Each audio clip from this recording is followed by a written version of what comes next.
frecuencias de Radio Luz Miami 1450M y 101.9 FM. ¿Cómo estás, Giovanni? ¿Cómo ha pasado esta semana tan rápido, verdad? Demasiadamente rápido, Wendy. Gracias a todos, gracias a Frank, gracias a Marilyn, gracias a la posibilidad de estar en el aire en la 1450 AM, 101.9 FM. Marilyn ha hecho un trabajo excelente junto con Frank para poder llevar esta transmisión en vivo. Parece un poquito fácil, ¿no? Porque tú lo ves que estamos al aire, pero hay un trabajo grandísimo. Pero estamos bien. Quiero dar las gracias a Pilar porque nos mantiene informado, a Karen, a Eliane, a Laura, que posteriormente van a hacer el trabajo de poder cortar los videos, de ver cómo podemos llegar un poco más flexible para que las personas puedan escuchar este mensaje que es grandísimo para la comunidad.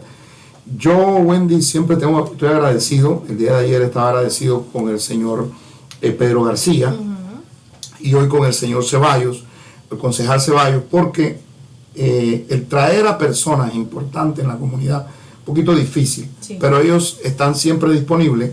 Yo creo que a la trayectoria que has hecho tú en la fundación, y creo que ellos ven la transparencia y el querer ayudar a la comunidad, y por eso siempre están a la disposición con nosotros. Hay varios temas, Wendy, que podemos tocar con el señor Ceballos, porque es una persona demasiadamente preparada y demasiadamente integrada en la comunidad. Así es. Yo creo que el tenerlo para nosotros es un honor. El día de ayer que estábamos hablando con el señor Pedro García, que tú tocaste el tema del Homestead Exception, y que lo tocamos también con Manny Sid el día lunes. Correcto. Que parece mentira que aquí en el condado hayan personas que son residentes, que tienen una propiedad, pero no aplican para beneficiarse de esos servicios que hay en la comunidad. Sí, que ni siquiera saben que existe. Por ejemplo, el tema de la excepción de Homestead.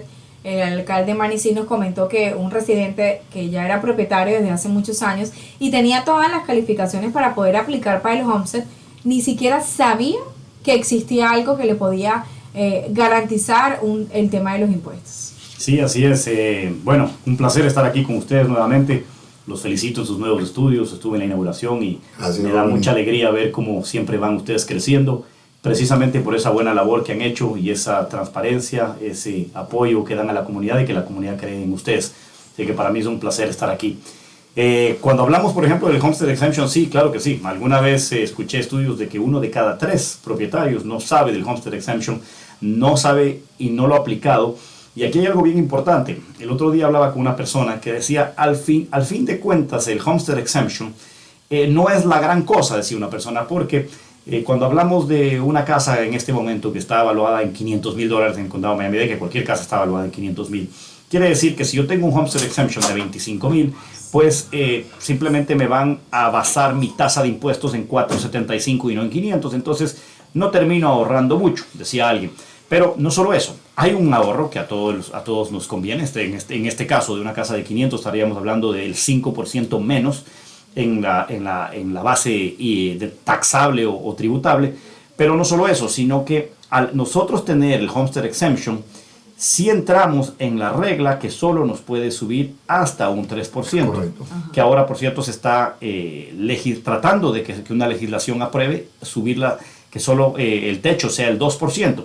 Si yo no estoy dentro de ese Homestead Exemption, pues mis impuestos pueden superar ese 3%. Correcto. Entonces, esa es una parte importante que tenemos que saber, ¿no? Y aprovechar, lógicamente, informar de la mejor manera, y ustedes están haciendo ese gran trabajo de que la comunidad esté enterada. Y también, señor Ceballos, la disponibilidad de las personas para venir a informar. Claro. Porque de nada sirve tener un programa y que el programa no sea creíble, por la misma forma de que no viene de la fuente correcta.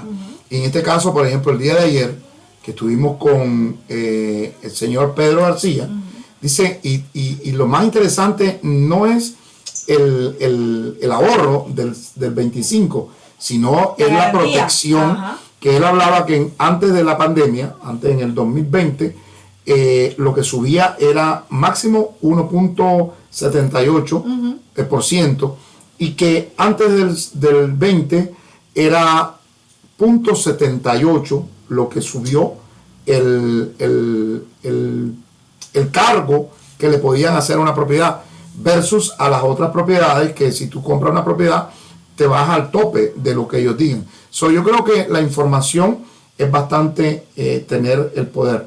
Nosotros el día Ceballos, el día sábado de la semana pasada, estuvimos con la concejal Maurín Porras, estuvimos con varios abogados también en Hialeah, dando información acerca de los problemas migratorios que hay. Muchas de las personas no quieren. Es temor. Es un temor enorme, y lo vivimos porque las personas no quieren acercarse por el temor a que nosotros podamos tomar información. ¿Cómo se va a manejar esta situación, o cómo la están manejando? No, qué bueno que traen ese tema a colación, porque precisamente hoy día yo estuve en una jornada que yo hago todos los meses, en donde visitamos varios establecimientos distintos, ¿no? Restaurantes. Hoy estuvimos en una cadena de peluquerías, etcétera, y visitamos estos establecimientos primero para conocer qué hacen, saber la problemática, qué es lo que han hecho, cómo han crecido, y lógicamente reconocer el trabajo que han hecho, y nos encontramos con historias de éxito impresionantes, muy buenas. Pero uno de estos establecimientos hoy día nos estaba comentando una cosa increíble, que hay personas que están ordenando, esto parece inverosímil, están ordenando comida al restaurante y que preguntan: vamos a llegar y recoger rápidamente porque estamos con miedo de salir a la calle. Entonces es increíble que ahora alguien que quiere recoger comida prácticamente se baja de su carro, recoge la comida y sale corriendo porque está con miedo de que se encuentre con alguien que lo vaya a denunciar, a capturar, a apresar. Y esto está pasando en cualquier establecimiento. Hay otros establecimientos que los empleados se fueron. Claro. Pasa en restaurantes, está pasando en la construcción. Y pienso yo que hay que informar mejor a la comunidad. ¿Qué es lo que pasa en ese sentido? Por ejemplo, ahora que viene este temor de unas medidas últimas que tomó el gobernador Ron DeSantis, pues ¿qué sucede? Que sí hay un poco de mala información en ese sentido. Porque hay una cosa que hay que tener claro. Lógicamente que este tipo de medidas son para controlar una migración desordenada, desenfrenada, etc. Pero, por ejemplo, ICE ha dicho que no va a seguir estas medidas. Entonces, ¿qué sucede? Que si mañana... la policía de Miami tampoco, por cierto. Entonces, ¿qué pasa? ¿Quién puede capturar a esa gente en este momento? Nadie. Entonces, pero supongamos que un departamento de policía se prestara para ello.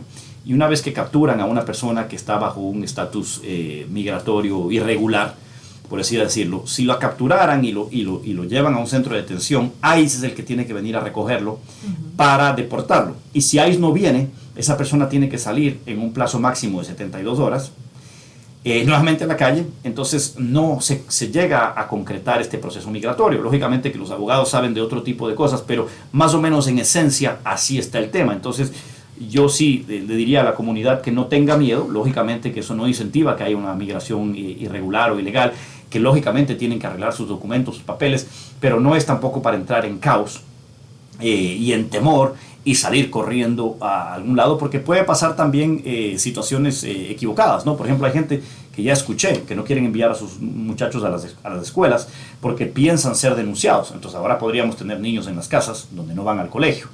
Gente también que no va a un hospital y tal vez puede morir en una casa. Entonces, ese es el tipo de cosas que hay que informar y que la gente tiene que tener bien clara. Lo que pasa, concejal, es que nosotros nos prestamos para la información, pero el detalle es que hay veces que estas personas no quieren oír información. Entonces toman decisiones, a veces que son erradas. Hay muchas de las situaciones, las personas no quieren arreglar su documentación porque carecen del conocimiento. O sea, lo que hizo el gobernador, o lo que está haciendo el gobernador, a mi parecer, es más que todo una campaña política. Porque a nivel nacional, a nivel federal, esto luce, porque hay muchas personas que les gusta el tema migratorio. O sea, en el tema migratorio hay muchas personas que están cansadas, ¿no?, de estar escuchando que los inmigrantes vienen y que no saben a fondo cuál es realmente el trabajo que hacen estas personas que están llegando.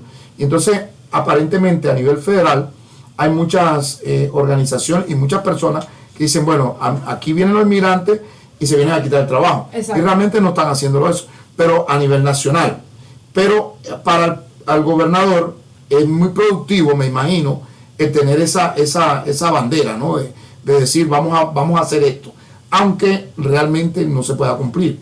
Nosotros estuvimos hablando en una ocasión con el alcalde Jiménez, Carlos Jiménez, porque estos temas no vienen de ahora, o sea, estos temas de la parte migratoria, y las personas pensaban y que cuando tú te capturan, que como iba a ser, ya no iba a ser el condado, un condado que le llamaban santuario, ¿no? Que pensaba mucha gente que la policía los iba a entregar, y sabemos que no era de esa manera. Ahora, eso es muy importante para las personas que cometen crimen o delitos o violaciones, maltrato familiar, que vamos a poner un ejemplo, una persona que llame a las autoridades y que está siendo amenazada por una persona que no tiene documentación. Correcto. En primer lugar, la policía lo va a arrestar, ¿verdad?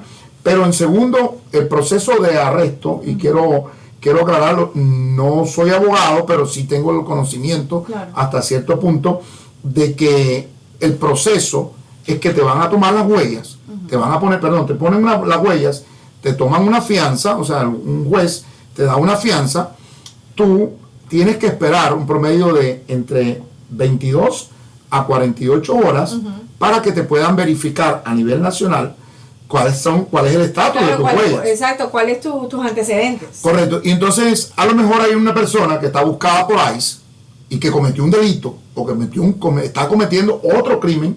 Yo creo que esa persona sí tiene que ser sacada del país. ¿Por qué? Porque no está haciendo un bien a la comunidad. Entonces yo creo, ahí sí participo yo de la determinación de que pueda ser esta persona arrestada y que pueda ser llevada por el departamento de ICE. Porque, por ejemplo, el maltrato infantil o la violencia doméstica. Que muchas de las mujeres no quieren denunciar porque creen que van a tener un problema posterior o que la persona le van a hacer un daño. Yo viví Wendy, y traigo el tema porque viví hace como 2 semanas una situación terrible.